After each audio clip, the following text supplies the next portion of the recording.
Welcome back mga kaibigan, at sa bidyong ito ay pag-uusapan natin ang Center of Alien Conspiracy Theories na Area 51. Pero bagong lahat, kung gusto niyo ng ganitong klaseng mga video ay siguraduhin mag-subscribe sa aking YouTube channel at i-ring mo na rin ang notification bell para updated ka lagi sa aking mga video dahil araw-araw tayong nag-a-upload. Simulan na natin ang ating kwento. Mga kaibigan, sino nga bang hindi makakaalam sa misteryosong Area 51 na punong-puno ng iba't ibang mga teorya, conspiracies patungkol sa extraterrestrial life o alien? Ang Area 51 mga kaibigan ay isang US Air Force military installation na matatagpuan sa Groom Lake, Southern Nevada. At ito ay under control ng Edwards Air Force Base sa Southern California na nagsimulang mag-operate pagkatapos ng World War II. At gaya ng sabi ko kanina, ang Area 51 ay naglalaman ng napakaraming teorya patungkol sa mga alien. Pero ang kumpirmadong impormasyon pa lang tungkol dito ay nagsisilbi itong flight testing facility ng US Air Force. Ang tanong mga kaibigan ay paano nagsimulang magkaroon ng mga conspiracy tungkol sa Area 51? Ano ang pinagmulan ng mga teoryang ito? At saan ito nanggaling? Mga kaibigan, noong early 1950s ay kasalukuyang nagkakagulo ang USSR o Union of Soviet Socialist Republic at ang United States of America. Ngayon, nung kumampi ang USSR sa North Korea para sakupin ang South Korea, ay napagtanto ng US government na kailangan nilang gumawa ng aksyon habang busy ang USSR. At dahil wala pang satellite spies na naimbento noon, ay naisipan nilang magpalipad ng eroplano over USSR at kumuha ng mga litrato. Kaya lang mga kaibigan, agad din itong napuna ng USSR dahil ito lang ay isang low-flying aircraft. Ngayon, dahil ito ay masyadong risky para sa kanila, ay noong 1954, si President Eisenhower ay nag-authorize ng top secret high altitude recon aircraft na tinawag na Project Aquatone. At ang proyekto mga kaibigan ay kinakailangan ng isang lugar na hindi madaling mapuntahan ng mga sibilyan o mga espiya. At ang Area 51 ang pinakamagandang spot para dito. Mga kaibigan, noong 1955, nagkaroon ng sightings ng UFO o Unidentified Flying Objects sa Area 51. Yun ay dahil ang US Air Force ay nagsimula ng itest ang U-2 aircraft. Si U-2 mga kaibigan ay kayang lumipad hanggang 60 to 80,000 feet at noong mga panahong yun, ang normal na lipad ng eroplano ay nasa 10 to 20,000 feet lamang.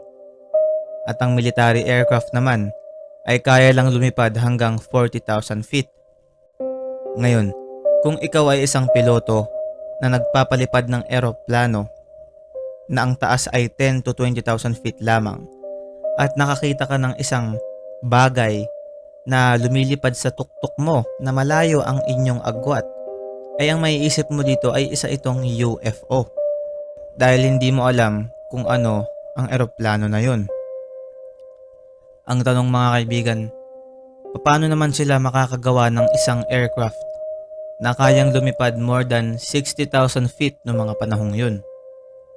Posible kaya na ang US military at US government ay nakadiskubre ng ibang aircraft na hindi galing dito sa ating mundo at yun ang pinag-aaralan nila at kanilang ginaya? At posible rin kaya na ang America's greatest technology ay resulta ng kanilang reverse engineering ng mga alien vehicles? Mga kaibigan, mas lalo pang dumami ang teorya ng mga alien sa Area 51 noong 1980, kung saan may isang lalaki na nagtatrabaho sa installation ng Area 51. nag-file siya ng report na nakakita raw siya ng isang alien spacecraft na ine-examine at pinag-aaralan ng US government. Wala silang masagot tungkol dito at ang sinabi na lang nila ay isa lamang itong natural phenomena na high altitude weather research.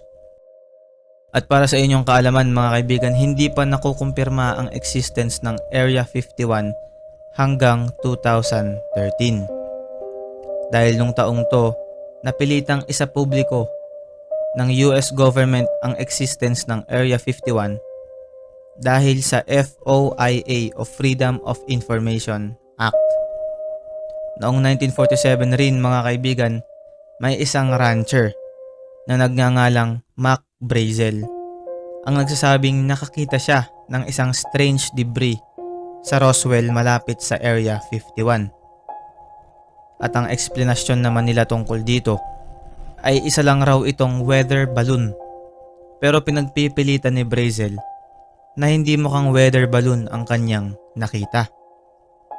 Sinabi rin niya na maaari daw na isa itong nag-crash na alien spacecraft na hanggang ngayon ay pinaniniwalaan ng ibang tao.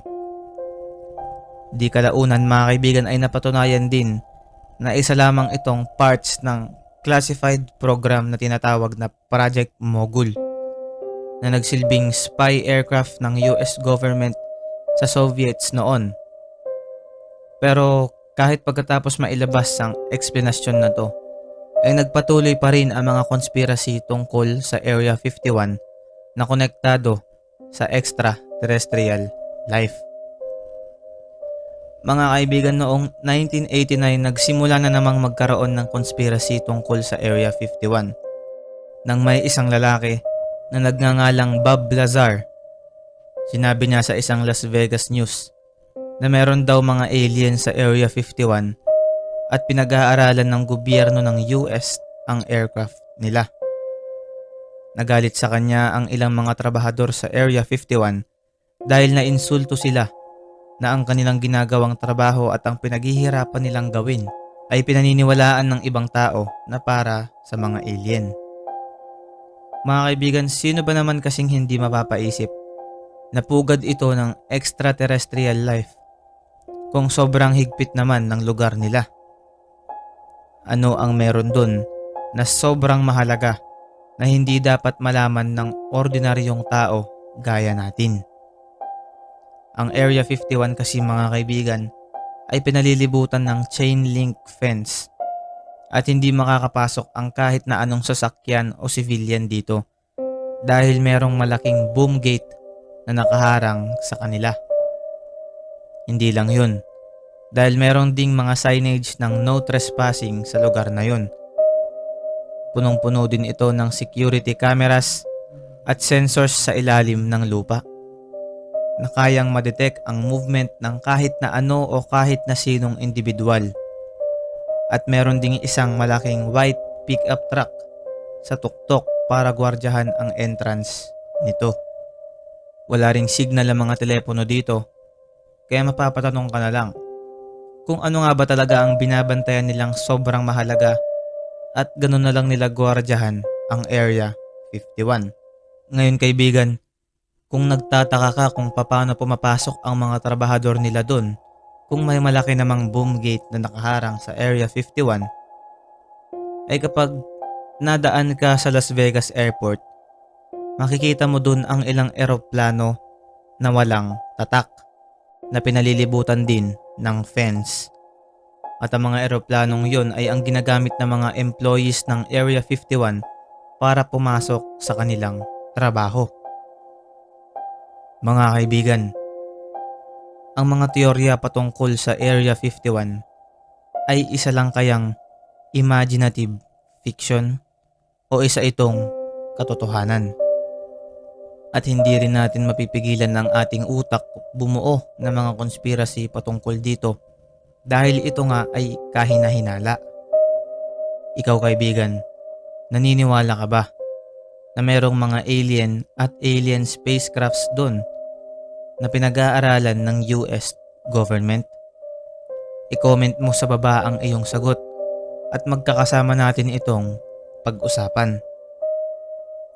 Ano't ano pa man mga kaibigan ay wala pa ring sino man sa atin ang nakakaalam kung totoo ba to o hindi. Kaya nga sa atin ito lang ay isang hiwaga. Shoutout nga pala kay Muslima Billy, Mr. Minion, Reyno Maneha, Daryl TV, at Lawrence Jaresa. Maraming salamat sa suporta at panonood at hanggang sa muli nating kwentuhan, kaibigan.